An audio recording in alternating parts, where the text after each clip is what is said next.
मित्रों, आप सभी लोग में मित्रों, हमारे हिंदू धर्म ग्रंथों में तुलसी के पौधे का महत्व विशेष बताया गया है और यह मान्यता है कि तुलसी के पौधे में माता लक्ष्मी जी साक्षात रूप से विद्यमान रहती हैं।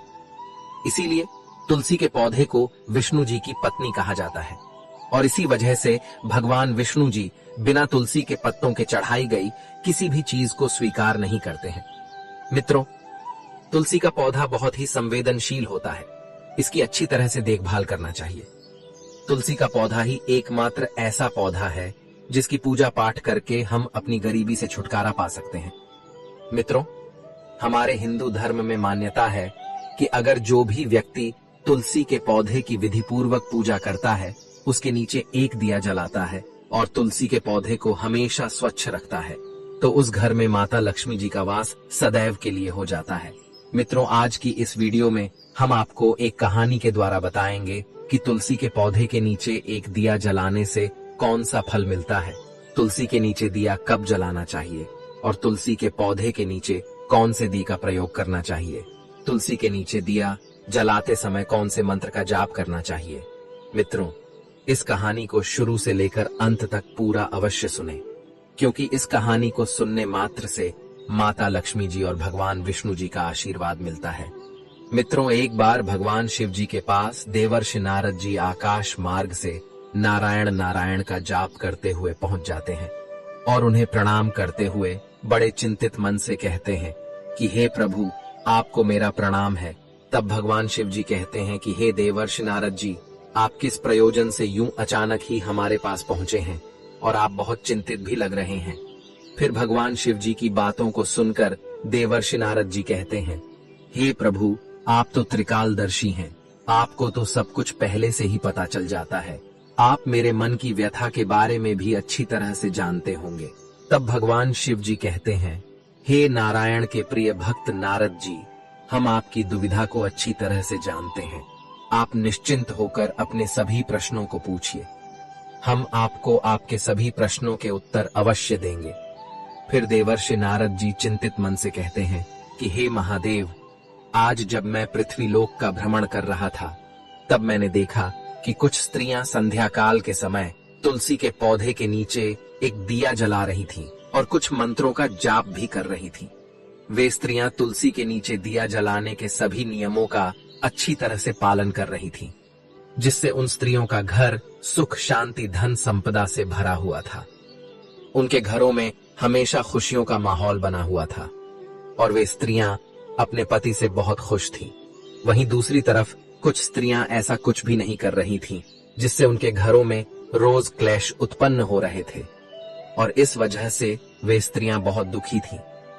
उन्हें भयानक गरीबी का सामना करना पड़ रहा था। तब से मेरे मन में कुछ प्रश्नों ने अपना विकराल रूप धारण कर लिया है। हे प्रभु, मेरे वे प्रश्न है कि तुलसी के नीचे एक दिया जलाने से क्या होता है, तुलसी के पौधे के नीचे दिया जलाते समय कौन से मंत्र का जाप करना चाहिए और तुलसी के पौधे के नीचे कौन सा दिया जलाना चाहिए, जिससे मनुष्यों के घर में हमेशा धन धान्य संपदा बनी रहे और उस मनुष्य के घर में माता लक्ष्मी जी का वास बना रहे। तब भगवान शिव जी कहते हैं, हे देवर्षि नारद जी, आज आपने इन प्रश्नों को पूछकर पूरे मानव जगत का उद्धार कर दिया है, किंतु मैं आपको आपके इन प्रश्नों के उत्तर देने से पहले आपको एक अत्यंत महत्वपूर्ण कहानी सुनाना चाहता हूं। लेकिन आपको इस कहानी को शुरू से लेकर अंत तक पूरा सुनना होगा। तब देवर्षि नारद जी कहते हैं, हे प्रभु, मैं आपको विश्वास दिलाता हूं कि मैं इस कहानी को शुरू से लेकर अंत तक पूरा अवश्य सुनूंगा।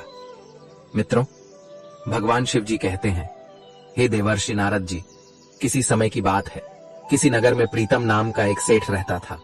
वह बहुत ही दयालु स्वभाव का था और उसकी पत्नी बहुत ही सुंदर थी। इस वजह से वह अपनी पत्नी से बहुत प्रेम करता था, लेकिन उसकी पत्नी बहुत ही क्रूर स्वभाव की थी। प्रीतम की पत्नी उससे ठीक तरह से बात नहीं करती थी और प्रीतम की पत्नी को अपनी सुंदरता पर भी बहुत घमंड था। इसलिए वह हमेशा अपनी मनमानी किया करती थी और वह अपने पति की कोई भी बात नहीं मानती थी। क्योंकि प्रीतम अपनी पत्नी से बहुत प्रेम करता था, इसलिए वह अपनी पत्नी की सभी बातों को एक बार में ही मान लेता था। उसकी पत्नी उससे कोई भी चीज मांगती थी तो वह उस चीज को उसके लिए किसी भी तरह से खरीद कर रख देता था। इस तरह से अपने पत्नी की सभी इच्छा को पूर्ण करने के कारण उसकी पत्नी प्रीतम का सम्मान करना जैसे भूल ही जाती थी। इसलिए प्रीतम अपनी पत्नी से बहुत परेशान रहता था और उसकी पत्नी उसके साथ कभी भी पूजा पाठ जैसे कार्यों को नहीं करती थी।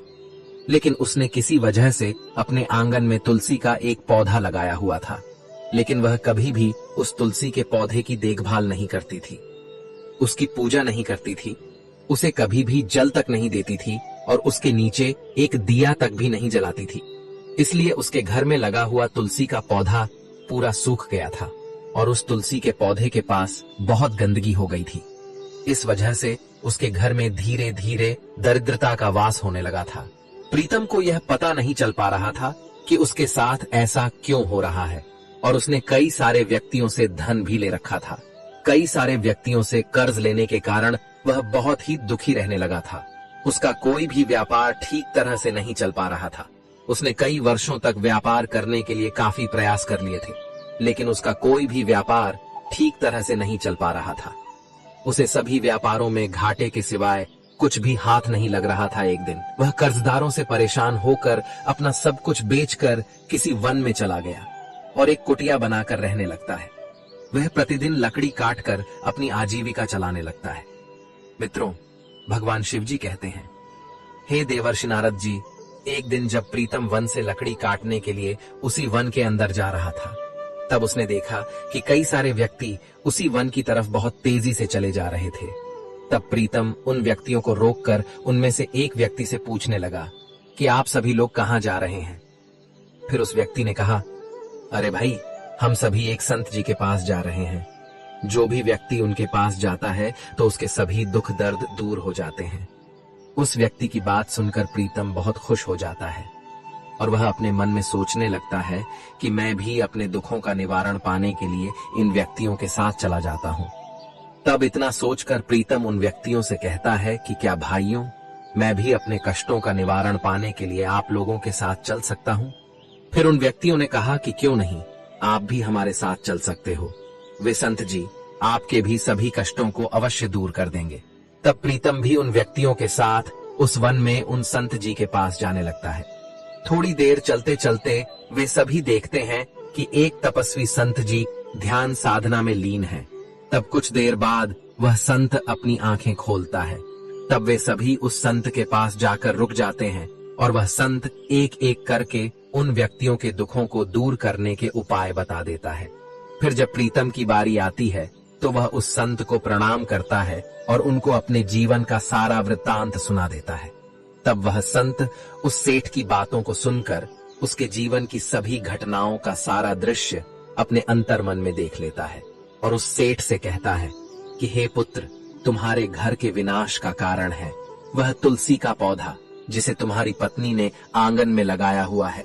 उस तुलसी के पौधे के नीचे तुम्हारी पत्नी ने कभी भी एक दिए नहीं जलाया और न उसे कभी भी जल अर्पित किया है।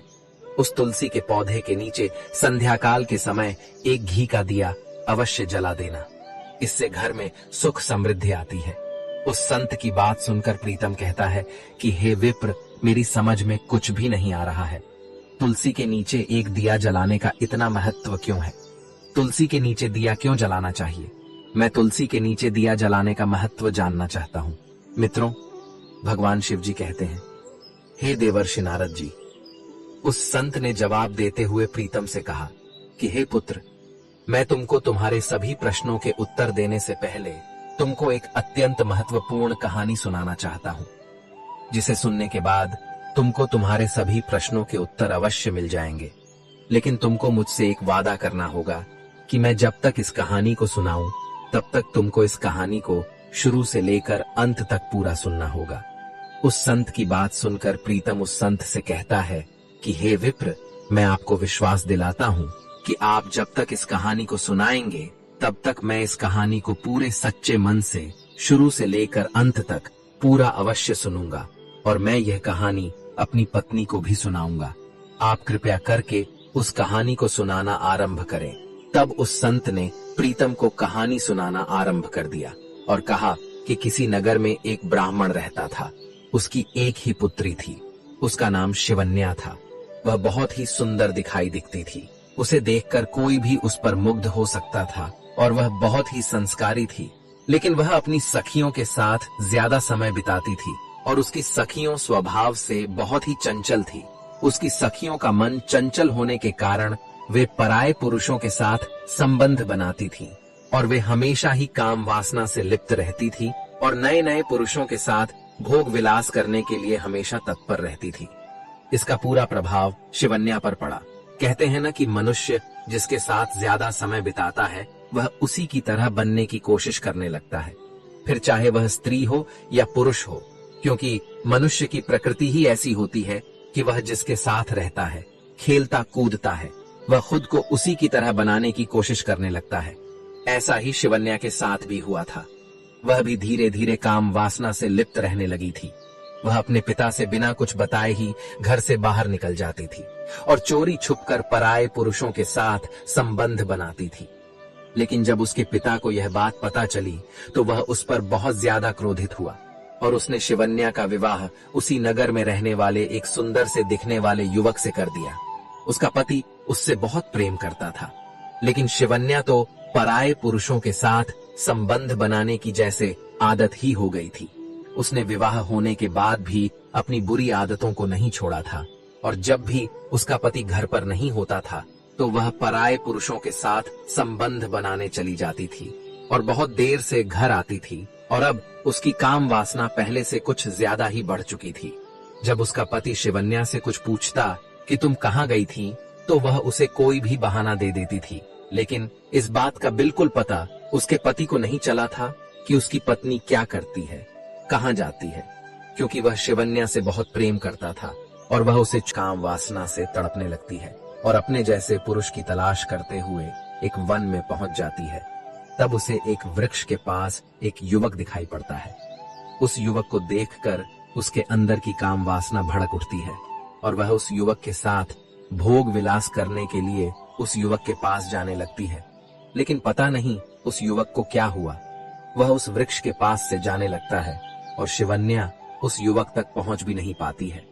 लेकिन अब शिवन्या के अंदर काम वासना जाग उठने के कारण को मित्रों भगवान हे दिस दिलाता हूं कि मैं इस ज्ञान का विस्तार पूरे ब्रह्मांड में अवश्य करूंगा।